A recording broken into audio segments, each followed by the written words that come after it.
Okay, so the fundamentals here are we're trying to fit things in the track. It's a matter of balance, you know. You want things to sound good. You don't want them to jump too far. You don't want them to jump out. You don't want them to overpower the lead vocal. You don't want them to overpower what their message is, which is, in this case, piano vocal. You don't want to have the track so banging that, you know, you turn around and say, man, I love the drums. Can you hear the vocal? Because for what we're doing here, you'll be lost in the track. So let's start to add some more of the acoustic guitars, and let's see where we're at for the choruses and the pre-chorus. So now let's talk about the acoustic guitars and the pre-chorus and the chorus. The first guitar that we listened to was just the verses, and I know when Mikey did this, he doubled the guitar, so he played one track of the acoustic guitar for the pre-chorus and the chorus, and then he doubled it, playing the same thing on another track. What I did for this particular song was I just basically option copied, because it's the same acoustic guitar. I option dragged the guitar preset that I had on the SSL to the two other tracks that we had guitars on. And the same thing for the reverbs. I've done the same thing. So it's basically the same sound of guitar. The big difference is where they're placed in the stereo spectrum. And you'll notice here that where I've placed the acoustic guitars, you'll see that these are the same EQ parameters. But where I've placed the acoustic guitar now is at -50 and +50 until I hit the chorus. So these play throughout the pre-chorus with this pan configuration, and then you can see here on Pro Tools, as we've hit the chorus, we're actually going to go into a wider pan and go from -50 to a -85, and from +50 to +85. So let's take a listen to what that sounds like.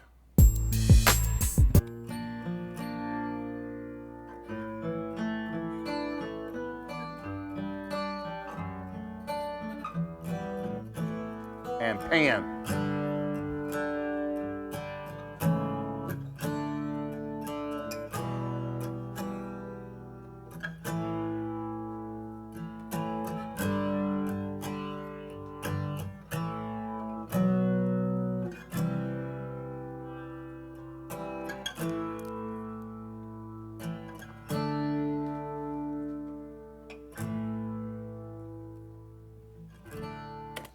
Now the reason why I did that is so that the verse and the chorus have a completely different feel to it.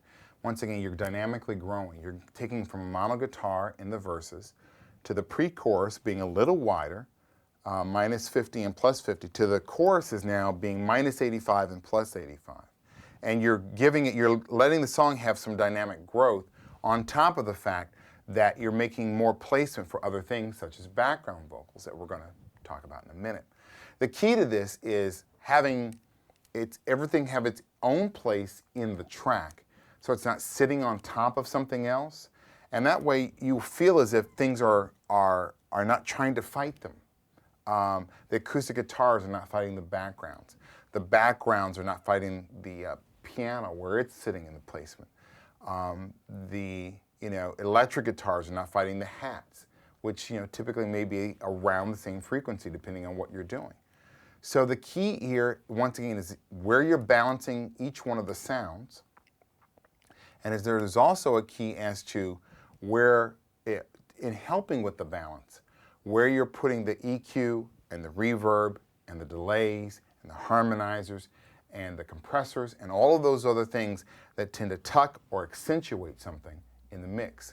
In this case, we want it to grow, we want it to open up, we want the acoustic guitars to sing out a little bit, but still the piano is the overriding thing that we're looking to drive this track. So let's start a little bit before the pre-chorus, and let's listen to these guitars now going out of the mono guitar in the verse into the pre-chorus.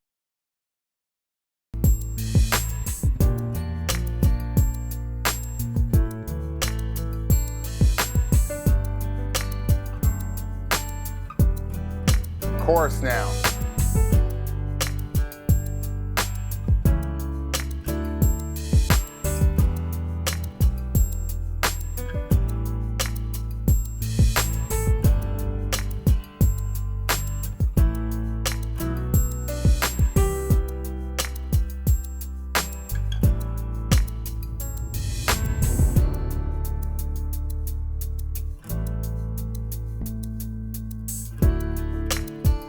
So you can see not only did we actually pan the guitars a little left to right more from -50 to -85, and in the flip side of that, +50 to +85, but we also gave it a volume boost when we hit that chorus.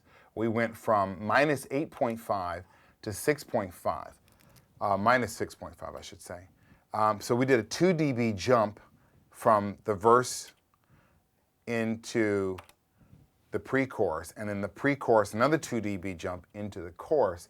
Once again, it's not the same overly compressed guitar that has no dynamics to it. It actually feels like it's growing with the song, okay? And that's going to be important, especially when you're talking about something that is real players playing real instruments, and the song should acoustically grow and dynamically grow, okay? So let's go back and let's check where we're at with everything against the vocal, and let's see what we've got going on. Sometimes I wish I didn't have to tell you, but I don't want you in the dark. I'll give you what I got. I never thought I'd say it, but Okay, so everything sounds great up into the pre-chorus, and now we're going to give, in terms of production, we're going to give the pre-chorus a lift by adding strings to the entire pre-chorus. And it's basically a string pad, but we're going to take a listen to it here. And you hit the pre.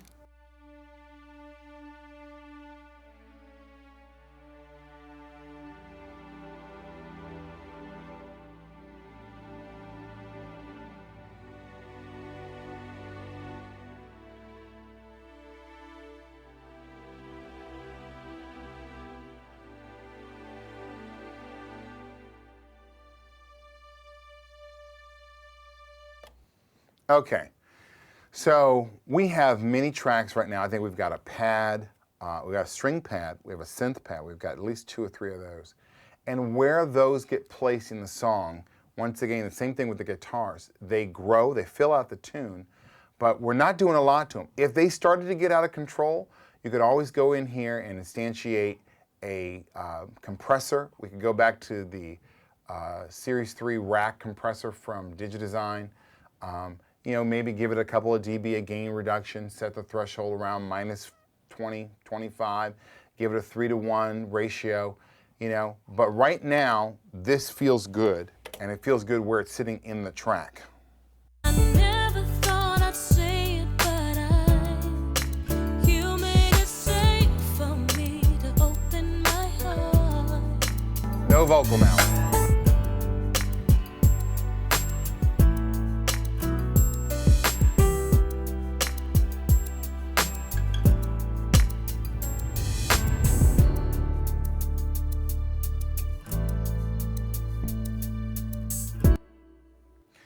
I mean, basically what we're doing is just checking the tune with the vocal in and out occasionally, because now we're getting ready to add the background vocals. There's very little left to this song. We've got the occasional synth pad coming in and out, and I can show you how we've treated that. For some of these synth pads, like the bells, we've had to go in and put a compressor on them. I used the Renaissance compressor in this case. Once again, you can start with the Opto Fat as your preset, drag the threshold down to -18.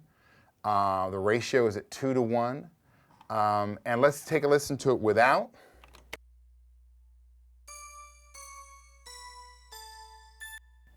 Now I've added a little bit of the string reverb in on this to set it back into the track a little bit.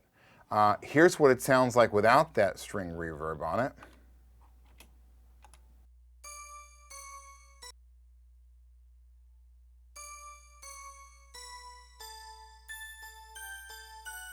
Now we're going to add that back in.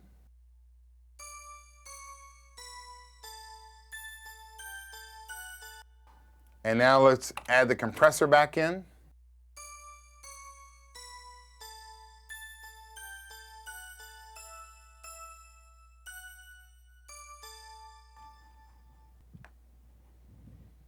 Okay.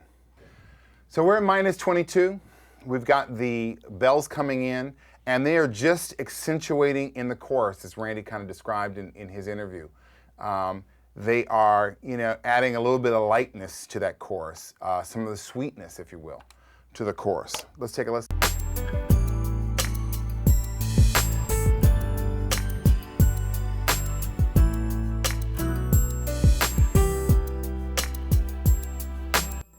Now, I really like these bells because if it were a guy we're working with, it might be different. But with Shalea is a very sweet person, and the kind of bells, especially with what she's singing, really accentuate that.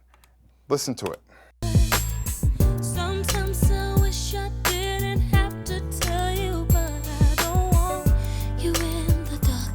I'll give you what I got. I never thought I'd say it, but you made it safe for me to open my heart. And I never thought I'd feel it, but 'cause the last thing I would ever do is fall head over heels for you. Yeah, yeah, yeah. Okay. Now, if the bells were too bright, once again, you could run them out to the hammer and back, or any analog device you've got. You run them to any compressor, warm them up, bring them in the chain anywhere you'd like. Or you could put a plug-in on them. You could put the Crane song on them for tape emulation. There's all kinds of things you can do to warm up that sound. But these, once again, choose your sounds wisely and correctly. These fit within the track really well.